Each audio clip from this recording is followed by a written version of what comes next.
नमस्कार, मैं हूं साक्षी और आप देख रहे हैं NBC 24। जून का महीना चल रहा है और हम लगभग आधे महीने को पार करने वाले हैं।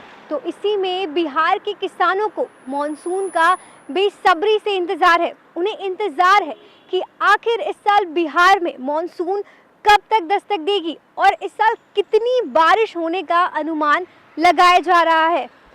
आप जैसे कि देख सकते हैं, आज सुबह से ही मौसम कितना ही खुशनुमा बना हुआ है और कुछ देर पहले या हम अभी भी कह सकते हैं हल्की हल्की बारिश भी हो रही है। तो मॉनसून पे अधिक जानकारी के लिए हम चलेंगे मौसम विभाग और वहाँ के अधिकारी से जानेंगे कि इस साल बिहार में आखिर कब तक मॉनसून दस्तक देगी और कब वो यहाँ मौजूद लोगों को गर्मी से राहत दिलाएगी।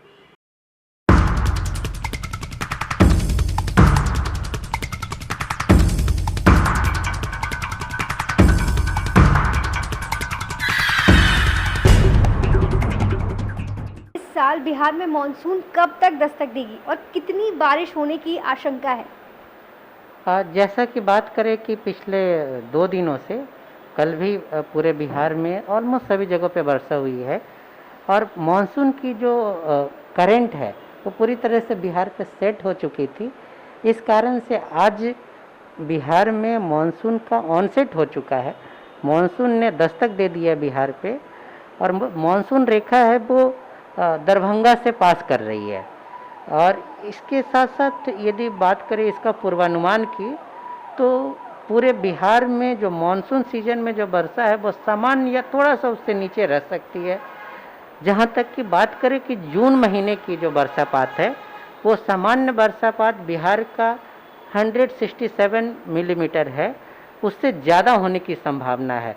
तो कह सकते हैं कि पूरे जून महीने में जो वर्षापात है वो सामान्य से ज़्यादा रहेगी। जी सर। तो सर, हर साल हम देखते हैं कि हज़ारों लोगों की मौत वज्रपात से हो जाती है। तो सर, इस पर आपका क्या कहना है कि लोग किस तरीके से खुद का बचाव कर सकते हैं? जैसे कि आप लोग को बता दें कि हम लोगों ने जो इंटेंस लाइटनिंग है उसका सिग्नेचर डॉपलर वेदर रडार में मिल जाता है।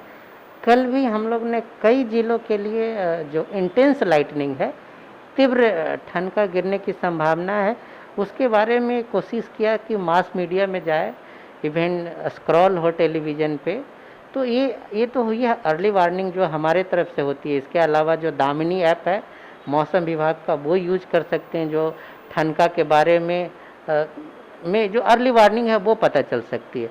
लेकिन इसके अलावा भी बहुत सारे चीज़ें हैं जो लोगों को करने की ज़रूरत है ताकि लाइटनिंग से अपनी ज़िंदगी बचा सके। देखें तो ज़्यादातर जो घटनाएं होती है, लाइटनिंग में डेथ होती है, वो पेड़ों पे लाइटनिंग गिरने के कारण होती है और लोग वर्षा से बचने के लिए पेड़ों के पास चले जाते हैं। तो लोगों में जागरूकता फैलाने की ज़रूरत है और इवन हमें पूरे बिहार की जनता से हमारा अपील है कि लोग कम से कम जो लाइटनिंग है ठनका, उसके लिए पूरी तरह से जागरूक रहें। जैसे ही आपको महसूस हो कि वर्षा आने वाली है, इवन बिजली चमकने लगी है, तो कम से कम पेड़ों के पीछे ना जाए, पेड़ों के नीचे ना जाए। इसके साथ साथ जो खुले खेतों में काम कर रहे हैं वो लोग जो सुरक्षित स्थान है नियर बाई, वहाँ छुपने की कोशिश करें। जैसे पक्के घर हो गई या फिर पंप हाउस वगैरह में छिप सकते हैं जो फील्ड पे काम करते हैं। इसके अलावा जो मुख्यतः जो घरों के आसपास हैं तो वो पूरा उस समय घरों में आ जाए। कम से कम ये जो कुछ जो सावधानियां हैं वो बरतने की ज़रूरत है, तभी जो ठनका है जिसका आकाशीय बिजली है से लोगों का बचाव हो सकता है। धन्यवाद सर।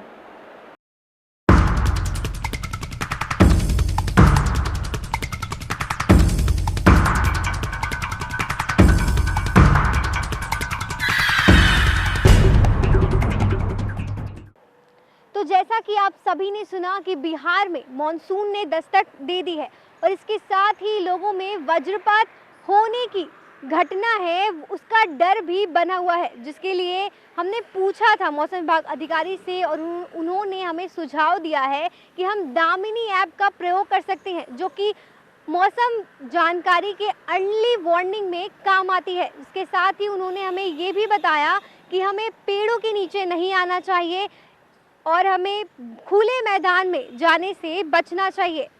इसी तरह की अन्य खबरों के लिए जुड़े रहिए NBC 24 न्यूज़ के साथ। धन्यवाद।